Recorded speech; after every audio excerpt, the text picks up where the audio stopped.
Welcome to Om Times TV, a division of Om Times Media and Broadcasting. What happens in the sky affects life down here on Earth. The celestial compass shows you how and guides your way with astrology you can use from professional astrologer Kathy Biehl. Every episode features her light-hearted, practical forecasts and navigational tips, blended with humor, optimism, and a love of patterns, symbolism, and pop culture references. Kathy translates technicalities into concepts that apply to real life. You'll learn how the current moment ties to where we've been, from the recent past to cycles that last happened years ago, and get a look at where we're heading. And much more, from special topics to special guests. The Celestial Compass, enlightening, entertaining, and empowering. Here's your host, Kathy Biehl. Greetings, Earthlings. This is Kathy Biehl of EmpowermentUnlimited.net, welcoming you to another episode of Celestial Compass. We are in the thick of our Pluto in Aquarius orientation phase as I record this. I encourage you to actually bookmark my forecast for the month of February 2024 because it provides the template for the changes that we're undergoing this month to set up the new systems and paradigms and ways of dealing with each other that will be with us for the next 20 years. My forecast is at omtimes.com and at my site, empowermentunlimited.net, which also has weekly podcasts.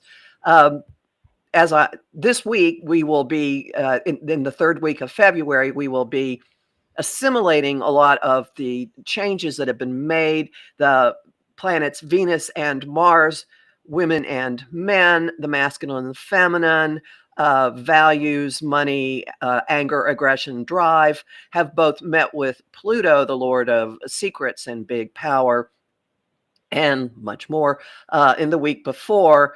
And now they meet this week, and we see the possibility of a new model for how the feminine and the masculine could possibly get along with many other things. And the full moon in Virgo will provide us many an opportunity to see what we're tired of, what has infiltrated our energy field, how it's polluted us, and what we want to get rid of. And again, you'll learn a lot more at empowermentunlimited.net and also my full moon and monthly forecast at omtimes.com. And enough of that. We're going to have a lot of fun today. I am very happy to welcome back Alex Miller, a professional writer and astrologer, author of The Black Hole book, detailing deep space points in astrological interpretation, and the forthcoming Heaven on Earth, a comprehensive study of asteroids, both mythic and personal, and it's asteroids that form the focus of the conversation that Alex and I will be having. His website is Alex's asteroidastrology.com, and I encourage you to sign up for his newsletter there because you get asteroid analysis of all kinds of events and personalities in the news as they break. And that has inspired a lot of what we'll be talking about. So welcome, Alex. Hi, Kathy. Thanks so much for having me again. I'm so glad. And you and I have been trading messages about what we would like to talk about, and an event hit to the top this morning. So what breaking news do you want to start with? Right. Yeah, these things are changing all the time, aren't they? Well, this morning it was announced from Russia that opposition leader Alexei Navalny had died at the Polar Wolf prison in Siberia that he's been held at for, well, he's only been in that prison for, I guess, for about 2 months, but he's been imprisoned for the last 3 years or so again. He was the major leader of the opposition to Putin in Russia and has been a thorn in Putin's side for quite some time. He apparently was in good health and good spirits yesterday. He appeared on a video, laughing and joking, seemingly well. And then this morning he took a walk, returned feeling unwell, and shortly collapsed and was unable to be revived. So as far as I know, that's the latest detail we have on it. I haven't done a deep dive on this story yet, but I did run some preliminary charts. And looks to me like we could be a case of poisoning here again. He was poisoned a few years back and recovered, surprisingly. But what we're seeing today in the sky is a grand trine from the sun to two stationary points. Now, when asteroids come to station, which is a period where they appear to be slowing, coming to a standstill, and then reversing motion, their energies are overemphasized. They have a much greater impact on the stories of the day, or if it's in a birth chart, they have a much greater impact in that person's character or biography. And right now, as I said, there's a grand trine from the sun to two asteroids, Siberia, which of course is where the death occurred, and asteroid Poisson, which is poison with an extra S. I've used it in the past for poisonings, and it works reliably. So that in itself says to me there might be a connection to poison here again, as well as the suddenness of his passing after apparently being in good health. So, and I want to point out for people who are listening to this, don't go, wait a minute, what are you saying today? We're pre-recording this. So when you hear it, this will be a couple of days old. All right, there we go. Sorry about that. I forgot about the time lag. That's okay.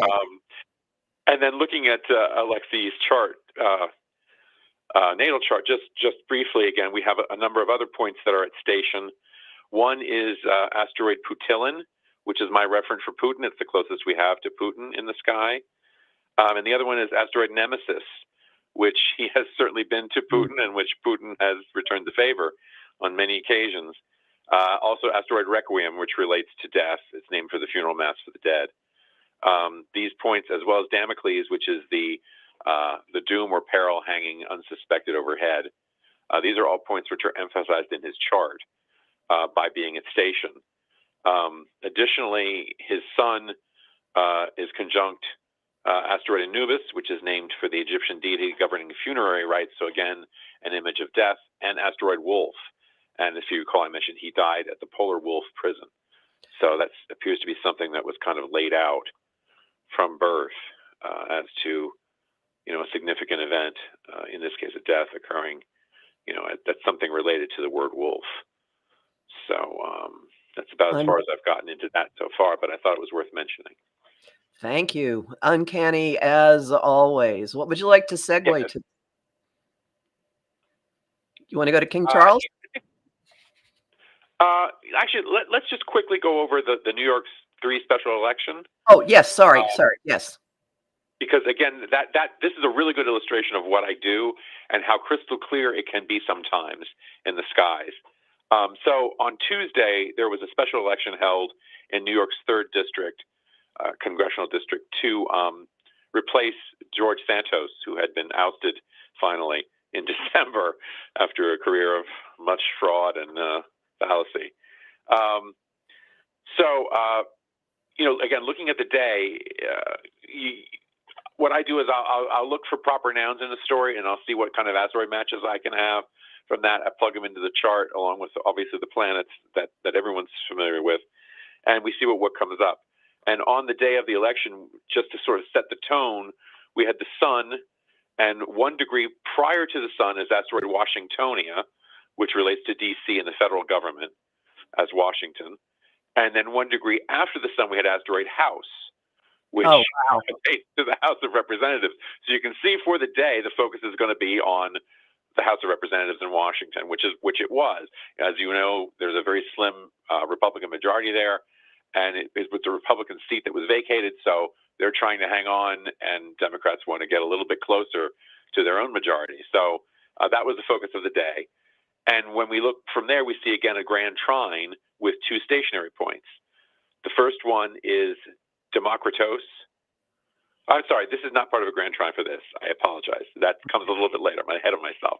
But there are 2 stationary points. One is Democritos, an asteroid called Democritos, which clearly is a stand-in for Democrat. And the other one is Victoria, which is named for the Roman goddess of victory. So first we're seeing a focus on a Washington House of Representatives seat. Then we're seeing what's standing still in the sky, what is making the biggest impact on the day, the Democrats and the principle of winning in Victoria. So that, again, colors the whole day as being one that's likely to bear fruit for Democrats. When we then go another level down and get more granular and look at asteroids for the two contestants, the picture becomes really clear. The Democrat running was Thomas Suozzi, and the Republican, and I apologize if I don't have the pronunciation right, is Mazie Philip. M-A-Z-I is her first name. P-I-L-I-P is the second name.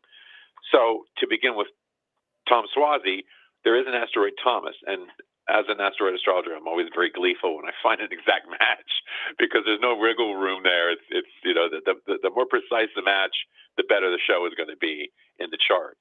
And we find, in fact, that asteroid Thomas is exactly conjunct Mercury on that day. Now, Mercury rules the vote process itself and the decision by which the decision-making process by which people choose who they will support.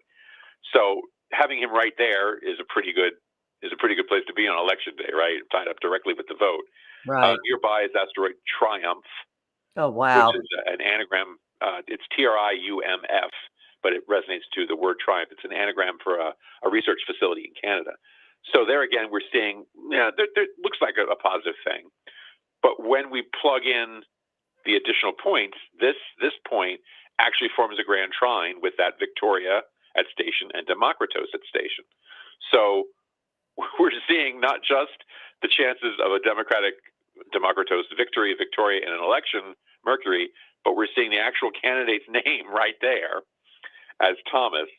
And to make matters even more emphatic, this grand trine is no ordinary grand trine. It's also a kite pattern, which is when one of the 3 points in the trine is opposed by a fourth point. In this case, Victoria is opposing asteroid Queens, and Queens forms part of the district of the third district that was in contention. Right. So, yeah. Now, we don't have good matches for his opponent, but I have three that approximate the name Mazie, and all of them indicate the same general outcome. There is, excuse me, there's asteroid Massa, M-A-S-A, and that appears squared to Saturn, which is an image of loss or restriction or limitation. There's asteroid Masi, M-A-S-I, and that is, pause for a second while I find that out. That is in a T-square with Neptune, which brings disappointment, and an asteroid Not, which is a general disqualifier or symbol of negation. And the final point, asteroid Maza, M-A-Z-A, is conjunct Not and opposing Neptune. So we have three ideas there that she's not going to be successful on the day. And in addition, Thomas is squaring asteroid Nike, which is the Greek goddess of victory. Right. And we have an approximation for his last name of Suozzi, that is S-U-O-Z-Z-I. There's a Swasey, S-W-A-S-E-Y, which is the closest phonetically, and that point is squaring Victoria, the other indicator of victory. So this was a great chart to illustrate how specific this can all be and how accurate it can be to an outcome. That is just truly astonishing. Thank you for taking the time of going through all that. Yeah, I come across this every day. No matter big stories, small stories, it's just phenomenal. I don't understand how it works, but it certainly does seem to have an application. So do you want to move on to King Charles now, since I let's do that. So on the 5th of February, Buckingham Palace announced that King Charles III had received a cancer diagnosis. They haven't been specific about what type of cancer or where it's located, but piecing together the sort of skeletal report from Buckingham Palace and some comments by PM Rishi Sunak, it appears that it was discovered when Charles went in for a procedure the month before to reduce an enlarged prostate. The palace did specify that it's not prostate cancer. That was benign, as expected. But something during that procedure turned up something else. Now, having been through this myself, I understand what the part of the procedure would involve inserting a camera into the urethra, which would go not only to the prostate, but right past through to the bladder. If we know that the prostate is benign, then I'm assuming there may be some issue with that they found in the bladder, took a sample, and found it to be cancerous. That seems the most likely thing from what I understand of the situation, but it's not been confirmed. So on the day that the announcement was made, which was after the diagnosis and well after the procedure, but is our first public record of the situation, so you can use that as the chart for the incident as well. On that day, we have an exact conjunction of Pluto with Mercury. Mercury, of course, is news, announcements, things of that nature. Right. Pluto, in addition to being the modern lord of death, rules Cancer. And these are, in fact, exactly squared to Charles's natal moon, which rules right. health generally. So that's sort of the bare bones from a planetary perspective. But again, when we add in the level of refinement that asteroids can bring, we see a lot more going on here. And it's not a positive prognosis from a celestial level, but we also have to remember that the cosmos doesn't necessarily keep up with the current cutting-edge med-tech science on planet Earth. It's running on a different clock, so to speak. If this diagnosis had been received, 100 years ago, it probably would have been a death sentence. Mm-hmm. And that's what's reflected in the chart. That doesn't necessarily mean this is going to result in that for Charles. It's just showing the potential for that to be an outcome. By all accounts, this is something that was discovered early, which is always a good sign. Obviously, as King of the United Kingdom, he will be receiving the best medical care available. So we have to hope that his medical prognosis is better than his celestial one. But from a celestial standpoint, it doesn't look all that good. We have across the ascendant-descendant axis for the time of the announcement, which was about 6 p.m. GMT in London. We have, on the one hand, an exact. Now, here we're again a little hampered because we don't have a Charles asteroid exactly, but there are a number of different variations of that in English and in other languages that we can use for markers, which I have used successfully for Charles III and other Charleses in my research. One of them is asteroid Charlene, which is one of the two closest in English, obviously a feminine version. Charlene is on the descendant exactly conjunct Damocles, which is the threat of doom or destruction hanging overhead. And these oppose asteroid Charlotte, which is the second closest to Charles in English, another feminine version, which is on the ascendant with asteroid Graves. And these form a T-square with asteroid Carla, which is the Italian and Spanish equivalent of a feminine equivalent of Charles. So there we have a very direct indication that this could be something fatal. There's also, crossing the midheaven, there is a conjunction of Centaur. TNO Albion. Albion is an ancient name for Britain, with Jupiter, which rules royalty. Asteroid Atropos, which is the mythic Greek fate who severs the thread of life at death, and Uranus, which is shocks and surprises. So one question here first. TNO, please define that for people. What's a TNO? Oh, I'm sorry. A TNO is a trans-Neptunian object. It's a body out in the region near Pluto, very long orbit, hundreds of years, thousands of years in some instances. I'm not sure offhand what Albion's orbit is, but it would be at least in the 200 to 300 year range as the nearest of those objects are. And since I railed you, I'll also point out, isn't one of his grandchildren named Charlotte? It is, yes, indeed, yes. His Prince William's and Kate's daughter is Charlotte, yes, indeed.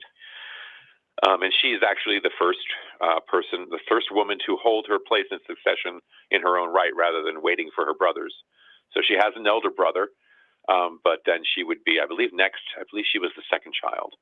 And then she has a younger brother who would come after her, as opposed to the usual order of things where they do all the boys first and then the girls come after if the boys don't have any children. So that's kind of a significant moment for her. That Uranus that I was talking about is actually also exactly opposed to asteroid Britain. It's named for Benjamin Britten, so there's a slight spelling difference. It's Britten instead of Tain. But that is exactly opposed to Britain. It certainly was a shock for the people of Britain to get this diagnosis about their relatively recent king. Another significant factor on the day is that there is stationary body, asteroid Carol. Carol is from the Latin Carolus, which is Charles. It's, as I said, it's that station. It turned direct 3 days after the diagnosis was released, and stationary points again represent significant turning points for the individuals for whom they are connected. And in its own right, Carol is opposing the moon on the day, and again we're back to health issues. So it looks like a major health crisis or turning point for Charles in that pattern alone. We also have asteroid King exactly squared to Chiron, which is wounding, sometimes the incurable wound. Hopefully that's not the case here. There are a lot of other peripheral things, but we don't need to go into all those. But there are a lot of other secondary markers of the situation. I think that suffices to make the point, however. Right. So this is definitely something to watch, especially because that Mercury Pluto conjunction happened at 0 Pluto, Yeah. 0 Aquarius, and Pluto's going to come back to that twice this year. So yeah. He was also at 0 when he was coronated last May. So. Oh, that's right. That's right. It was in that little window. So. Yeah. So it's all there. It all already. Okay, so who do you want to go to next? Why don't we do the E. Jean Carroll verdict against Donald Trump? She actually she's the writer who has now. I mean, it hasn't been criminally proven, but civilly has held Trump liable for sexual assault, which the judge in the case defined as what an ordinary person would consider rape.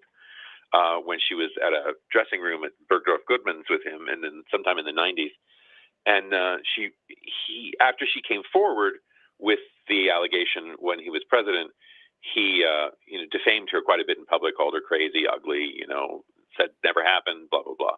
There was a trial last spring that ended with her being vindicated, and him being found civilly responsible for, I believe it was $5 million at the time. Yes, but Donald has a difficult time controlling his mouth, and he kept defaming her, so she sued him again.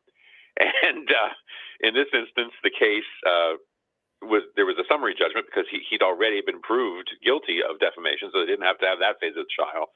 There was a secondary phase whereby they would determine how much the damages would be, and he defamed her right up through the trial. But as far as I know, he hasn't said a word since, and that may be because on the 26th of January, she was awarded some $83 million in damages, punitive, right, and such. So on that date, we have again some interesting points at station. We have asteroid Themis. Themis is named for the Greek goddess of justice, and not only is it at station, it is exactly on Trump's natal midheaven. And we have, not too far away, we have asteroid Justitia, which is the Roman version of justice, and that is conjunct asteroid Elizabetha. Now, Elizabetha is a variant of Elizabeth, which is what the E in E. Jean Carroll stands for. She doesn't use it publicly, but that is her name. Her first name is Elizabeth. So we have those two hanging out together, and they are squared to asteroid Lewis for trial judge Lewis Kaplan.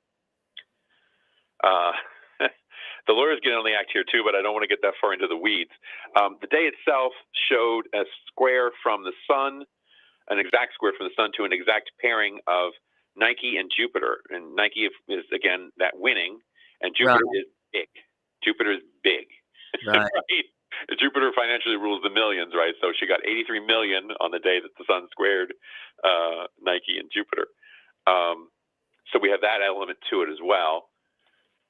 And then in the sky, we also have asteroid Carol, which we encountered as a marker for Charles, but which which is her surname. Now, her surname has the double R and the double L. This one has only single each, but it's the same word. And that's squared to asteroid Trumper, which is our variation for Trump that we use in the sky. And they are squared to each other, showing the conflict between them. And with Trumper is asteroid, rather with Trump or his Neptune, which again shows disappointment or something that's going to bring you down, as you contemplate the ramifications of it. It's How about impressive. defaming? I mean, it could be defaming as well, right? Yes, for sure. Same price. Sure. It does relate back to that. Yeah. Yeah. And Pluto is again at 0 Aquarius, and from there it is exactly squaring to Trump's natal asteroid Aristeas, which is a notable rapist in Greek myth. So we have again Pluto ruling criminality, among other things, squaring Trump's Aristeas when he has been given a verdict relating to a sexual assault. And I think that's about the best thing we have here. Yes. Well, you're doing that. I'll just clarify a little lawyer hat here. The second trial was actually the first one that was filed. It went up. He had an immunity claim, and that went through the courts. And meanwhile, her second case went to trial, state level. She got that, and then the federal one followed. So, right. You're right. He has been quiet since then. Interesting. Anything there about silence? I hadn't looked for that, but I'm sure it's in there somewhere. And speaking of silence, we're going to take our break right now. So hang on. We got lots more really juicy stuff for you. Be back in a couple of minutes. Om Times TV. Want help with your own celestial compass? Visit my site, empowermentunlimited.net, for Astro Insight forecasts for each week, month, and new and full moon. Want to explore the personal impact? Make a decision? Understand another person? It is possible. Click the Services tab to book a personal session with me. That address again? empowermentunlimited.net. Imagine becoming a super influencer. Reinvent yourself, invest in your brand, and then manifest your success with a robust spheric approach. Om Times Media and Broadcasting offers a unique and multifaceted way to become the spiritual and conscious influencer you deserve to be by putting your message across our powerful platform with its proven record of integrity and excellence. Through our produced shows, Om Times offers the opportunity to become a social media TV personality, a radio show host, an Om Times magazine columnist, and a syndicated podcaster, all in one shot. By live streaming your show on Om Times TV and broadcasting it across the extensive Om Times radio and TV networks, you become more than a host. You become an ambassador and a force for positive change. Om Times. Open yourself to the possibilities. If I could be you, and you could be me for just 1 hour. If we could find a way to get inside each other's minds. Walk a mile in my shoes. Walk a mile in my shoes. Well, before you abuse, criticize, and accuse, walk a mile in my shoes. Welcome back to Celestial Compass. I'm Kathy Biehl, and we're talking today with Alex Miller, Asteroid Astrology, who has been dishing up on current events. Do you want to stay with politics for a little bit, or do you want to dive into more pop culture? Or why don't we mix it up and do something a little lighter, lighten the mood here. It may have come to your listeners' attention that last week we had a kind of a milestone anniversary of a watershed event, the 60th anniversary of the appearance of the Beatles on the Ed Sullivan Show, their first American television debut on February 9th, 1964. It certainly was a time that propelled the group along their path to superstardom and got them much more out there in view of the public. And when I saw the story on the news that morning, I thought, that might be something interesting to look into, to see what was going on, excuse me, back in the day. So, again, I'm always pleased to find exact matches for things. And it's even better when not only is the match exact, but the point is named for the individual involved. So we do actually have an asteroid called Beatles, named for the group. Wow. And an asteroid for each of the four members' surnames, Lennon, McCartney, Harrison, and Starr. So looking back at the 9th of February in 64, we see, again, at station, that all-important turning point in an asteroid's life. We see asteroid Beatles is at station. Oh, and wow. closely opposing Jupiter. So, yeah, a planet of luck and fortune and celebrity and fame and expansion on the day when they really broke out of the sort of, England box and went global to some extent. Also on the day, just in general, in planetary terms, we had a conjunction of the Sun with Mars and Saturn, which is putting a focus, which would be the Sun, on career matters, which is Saturn, and funneling a lot of energy into that, which is Mars. And this all squares Neptune, which relates then to the music industry. So it was a good time in general for anybody trying to break out into a musical career, and for the Beatles specifically with their asteroid at station. And you have to remember, of course, that asteroid wasn't named for them at the time. It was named many decades later. So to find it in retrospect appearing so significantly is also quite interesting. Oh, fun. And then when we get down to other asteroids involved in the pattern, we see that there's a lot more going on with Sun. Well, actually, let's start with Neptune. With Neptune is asteroid Sullivan, for Ed Sullivan, who facilitated this intro. And also there's asteroid Karma, giving a sort of faded feel to the whole situation. With the Sun is asteroid Paul, for Paul McCartney. And interestingly, on the same day with the Moon is asteroid Johnny. And we don't have a John asteroid, but we have two different spellings of Johnny for John Lennon, and that's with the Moon. And when you think of the Beatles, the leading lights of the Beatles, right, were McCartney and Lennon, and then we have asteroids for Paul and Johnny that are conjunct the lights in the sky, the Sun and the Moon. That's pretty phenomenal. Their actual surnames, asteroid McCartney is conjunct Venus, which is entertainers, and also widely conjunct the descendant. Asteroid Lennon is sesquiquadrate to Pluto. Lennon was probably the transformative agent in the group, so to speak. He was the one who really had the vision of moving things along, moving music along into a different avenue. Along with the Moon, we also have asteroid Starr for Ringo, and asteroid Harrison is semi-square to Jupiter, so tying into that celebrity factor as well. And that was a really significant moment for not just for the Beatles, but really for global pop culture and the music industry as well. And moving to something a little more recent, why don't we talk a bit about Taylor Swift? Yep. This one just came across my radar a few days ago.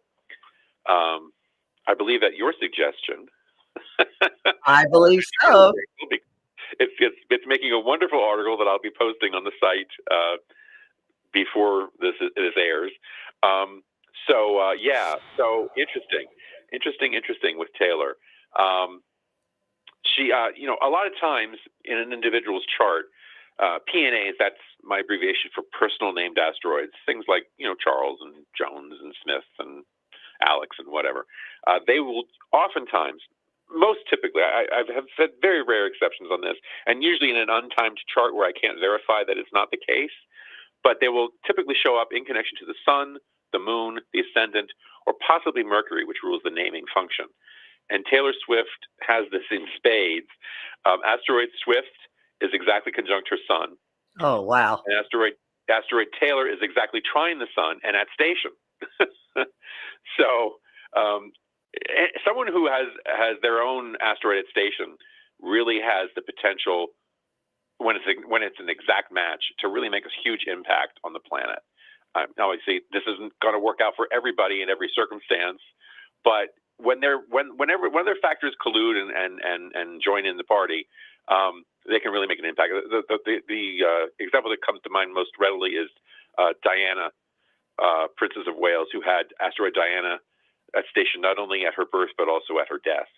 And sometimes they become sort of mononymous individuals known by just the one name. I don't think Taylor's quite there yet, but she's getting there. Well, Swifties, yeah. Yeah, right. Now, in addition, here's an example of how you can kind of tweak an asteroid to make it work the circumstance. There's an asteroid called Sunbird, Sonbird. If you add a G into that, it becomes Songbird, and that's also conjunct her sun. So that's kind of a fun little play around. And asteroid Singer itself is squared to Pluto, which all the money. I'm sorry. All the money. Right, exactly. I was just going to say, Pluto rules the billions. She is one of three female vocal artists who is now worth more than $1 billion. I don't know if in her wildest dreams she would have thought of that, but that's where we are. And the other interesting thing about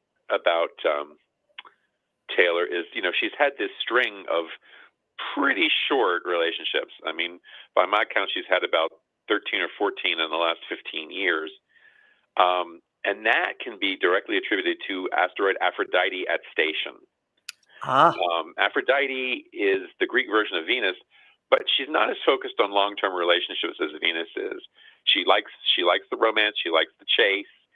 She enjoys briefer affairs. She's in it and out, And I think that, again, as a stationary point, it forms a really, really strong portion of Taylor Swift's character. But she is currently dating Travis Kelce, and he seems to maybe be the one who might break that pattern for her, because there's no Travis asteroid, but there are a number of CNAs. Now, those are compound named asteroids. They take the first and the last name, they string them together as one word. But for astrologers, they can be separated and used for either first or last name. There are 5 Travis beginning asteroids. One of them, Travis Turbyfill, is also at station and conjunct Taylor. Oh, my. Interesting. And from there, it opposes, no, I'm sorry, no opposition there. I got ahead of myself. There's a second Travis variant that is at station also, Travis Carter. And Travis Carter is not only at station, but it squares Venus. Sorry, not Venus. Where's my tongue today? It squares the asteroid Juno, which is named for the Roman goddess of marriage, and is conjunct asteroid Valentine, which of course brings up the images of romance that we all associate with Valentine's Day. So with two of his reference at station in her chart, he could have some staying power here. I would not be at all surprised to find that there's a longer duration relationship coming out of this. In his own chart, he has one of his asteroids, Travis Brown, exactly conjunct asteroid Singer. So there's a connection there between them. And his asteroid Swift conjoins Venus and Eros, which is about romantic passion. And asteroid Taylor, let me just get myself together. Okay, asteroid Taylor is exactly squared to an exact conjunction of 2 other Travis asteroids in his chart. Those are Travis Barner, and Travis Carter. So there's a lot of stuff going on in his chart that relates to Taylor as well. And that might be where we're headed here. Who knows? Very, very interesting. Thank you. So you want to dip back into the sordid cesspool of politics? Yeah, we could do that. Let's talk about the Ron DeSantis fiasco, shall we? Please. That campaign is probably the best proof we have that DeSantis does not employ an astrologer, but should. It was begun May 24th of last year with an exact Sun Nemesis conjunction. Now, the Sun is the core of the campaign. It's its focus, right? And Nemesis is not just ruin and destruction, but it's something that's often self-created. You're self-defeating when you come to this with your chart, right? He's his own worst enemy. Right, exactly. That's bad enough, but he suspended the campaign on the opposition between Sun and Nemesis from the same cycle. So he's kind of gotten to that full moon fruition point. Oh, this isn't going anywhere. And he backed out. And he did it when there's an asteroid, Disanti, Disanti, which is the closest we have to DeSantis. And that was its station, and it was turning direct. And guess where? Right on top of that Sun-Nemesis conjunction from the start of the campaign. Don't tell me astrology doesn't work. I love this. So we definitely have a clear sign there that this isn't going. It's a bad chart in general. I mean, I will say this: the actual timing of the announcement in narrow terms was very well done. It came with Mercury conjunct White House, asteroid White House, and Jupiter, which rules politics, and it was right over the descendant. That's great, but the rest of the chart just doesn't work for him. There's a Mars Moon conjunction opposing Pluto. That is an electorate that's not really looking favorably on him at all. And there are other factors that contribute that are just not things I would have suggested personally. Amongst other things, there's a conjunction of asteroid Cassandra with America, which obviously America is the U.S. Cassandra represents believability, credibility. They're both at station. And, people just didn't find him credible as a candidate, basically, across the nation. He never really got any traction with it. But someone who might have gotten traction and may still at some point is Nikki Haley. Where do I have Nikki? She just slipped through my fingers. I had her. Here she is. I actually did a profile of her a year ago when she announced on Valentine's Day, actually, for her candidacy. And I was blown away by what a great track record she has celestially with victory and how forward she is on election day 24. The problem is she's got to get past Trump to get there. But I think she's extremely wise to stay in the race. If I were her, I'd stay in right to the convention because, not to put too fine a point on it, we've got a 78-year-old and an 81-year-old running against each other. Both men are under extreme amounts of stress for different reasons, and one at least doesn't take care of his health. So either or both of these candidates could be off the board by the time we get to election day. I mean, I don't know what this year is going to be like, but it's going to have a lot of surprises, I can tell you that. So if she's the last person standing when we get to the convention, or if something has happened to hamper him otherwise, if he gets a conviction, in this case that's about to start in next month in New York, you never know in politics. It looks like a lock for Trump, but who knows? I think she's wise to stay in it. And I will say that in the birth chart, she has a couple of factors that definitely incline her towards Washington. She's got an exact conjunction of asteroid Nikki, the traditional Nicky spelling with Washingtonia. And right near there is Nike, that symbol of victory. She has a square from the sun to asteroid White House. She has, let me see here. Well, that's probably about the major indication in the chart of a potential pull towards Washington. Of course, she's already actualized that to some extent by being a member of Trump's cabinet as a UN ambassador. So that may be as far as it goes, or it may go further. She also has, when she announced her candidacy last February 14th, a year ago, there was again a conjunction of Nikki with America, both at station. So that's inclining people to look towards her to some extent. That is trining the sun with Saturn, which Saturn represents the presidency. She's also got, let me see here. Well, not that that's that important necessarily, but asteroid Carolina is squaring the sun. That's a reference for her too, as former governor of South Carolina. Right. So she's coming into focus that day. And asteroid Haley, or Halley for Halley's Comet, Halley, is conjunct Nike, which again is winning, and also incidentally conjunct Valentine's, which was the day that she announced. The other thing is asteroid Halley, Halle, is conjunct Uranus in that chart. also squared the sun. So that there could be a surprise in there for us from her. When she won in South Carolina for the governor's race, her first run for governor in 2010, we had a sun opposite Carolina aspect in a T-square. I'm sorry, a Grand Cross with that asteroid Halley and Nikki. So she's like all over that chart in that sense. And that's a very similar breakdown to what we're going to see in the 2024 election. We have the sun with an opposition to both Nico and IKKO for Nikki and Washingtonia. And then there's a T-square here, not a full Grand Cross, but a T-square with asteroids America and Nikki, which are still together. So I would say if she somehow gets to that position, she's going to win the election in November. I mean, I haven't done a full analysis of that yet. I decided for once to be like most Americans and not think about it until the conventions. But that's a very powerful placement for the day. So she could be in a good position then if she somehow manages to get past Trump and win through to the nomination. Her aspects by transit show that she's definitely a factor in the fall. Definitely a factor. Who knows how? Wow. Well, that's very, very interesting.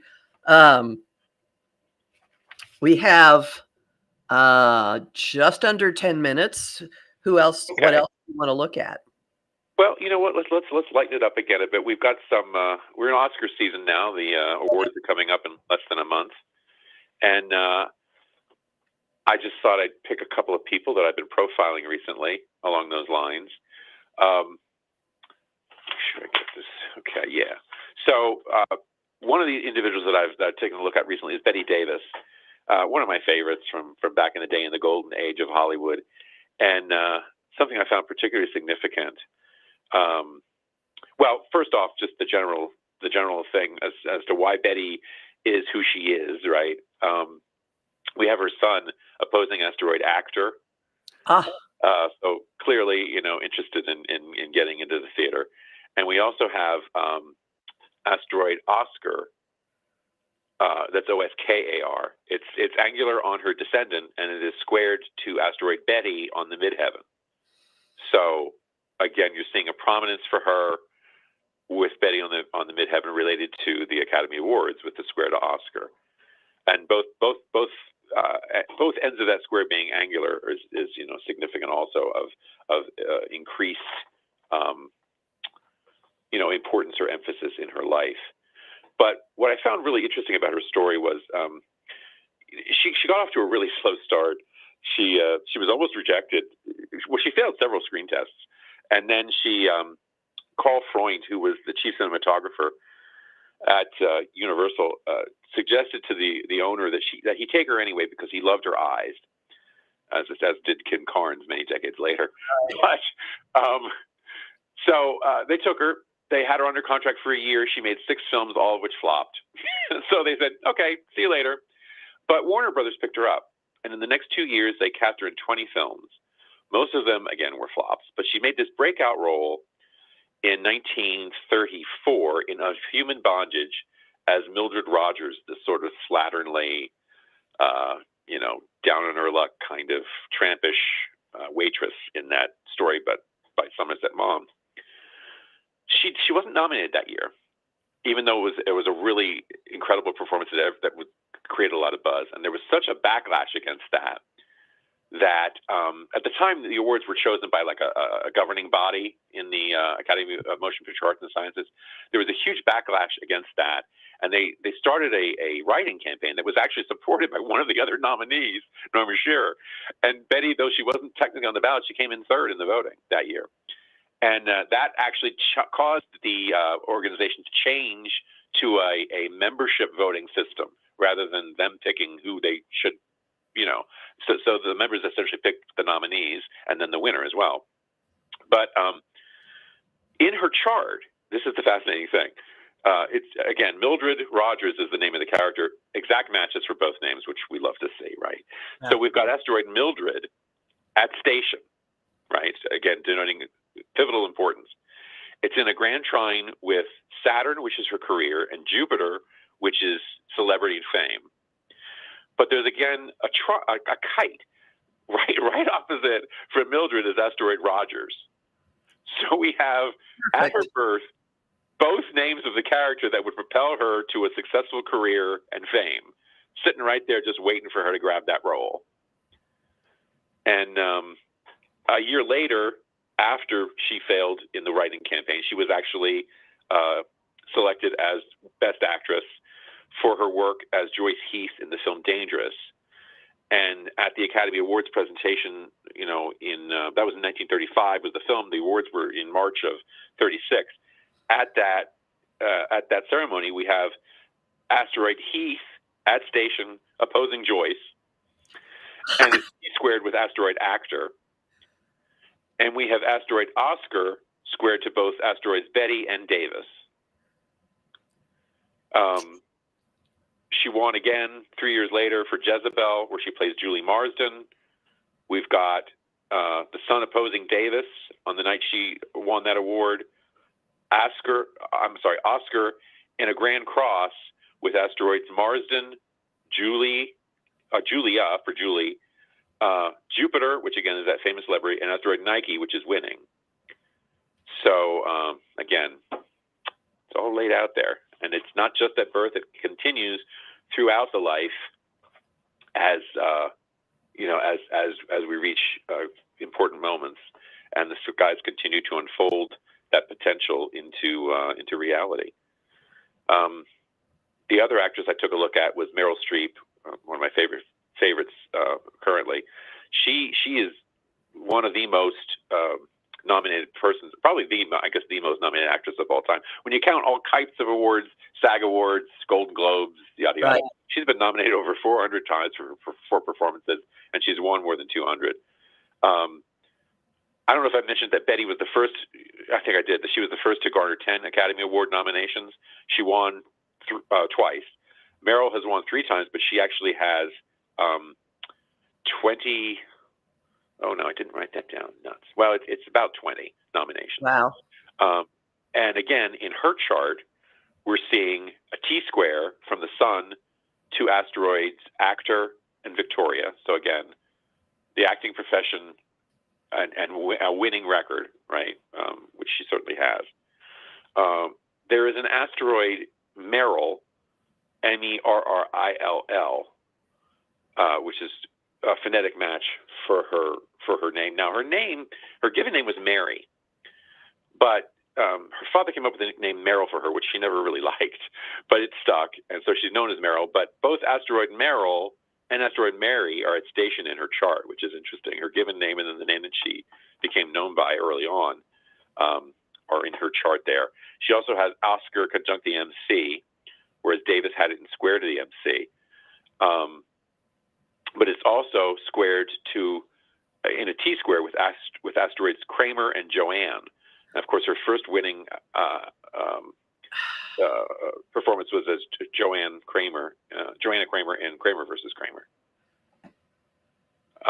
It's also Oscar is also trining Sophia for her role in Sophie's Choice, and Margarita for her role as Margaret Thatcher in The Iron Lady. Both those are the other two movies that she won Best Actress for. Very, very impressive. And that pattern of repeats of her being prominent on the night of her wins, when she won for for the Sophie's Choice, which was Kramer versus Kramer was Best Supporting Actress. Her first Best Actress was for Sophie's Choice. We have Mary conjunct the Sun. Mary, of course, her birth name. Squared Actor. And then we have asteroids Merrill, and there's an asteroid Streep that's named for her. Asteroids Merrill conjunct Streep and Jupiter are squared asteroids Oscar, Nike, and Sophia. So there again, it's kind of spelling it out in plain English, or celestial English, as it were, to what was occurring. Fascinating as always. I really appreciate the amount of preparation that you did for all this. Again, we're talking Well, with Alex Miller. Would you tell people where they can find you and why they should go to your website? well, yes, the website is alexasteroidastrology.com. Yeah, it's, you can sign up for free for updates, and you'll get postings or notifications of when I do new postings. I'm pretty busy right now. There's a lot going on. But I do everything from pop culture to historical events and current events and biographies, and also obituaries when someone of noted fame passes. It'll give you a good insight into just how much is out there for us to discover, and how well it relates to what's going on in your life and the lives of those around you and the lives of those rich and famous. Well, again, I thank you very, very much for spending time, and I look forward. I always look forward to our email exchanges, and I look forward to our next conversation. Thanks a Yes, lot. me too. Thank you very much for having me. All right, bye, everyone. Talk to you again soon.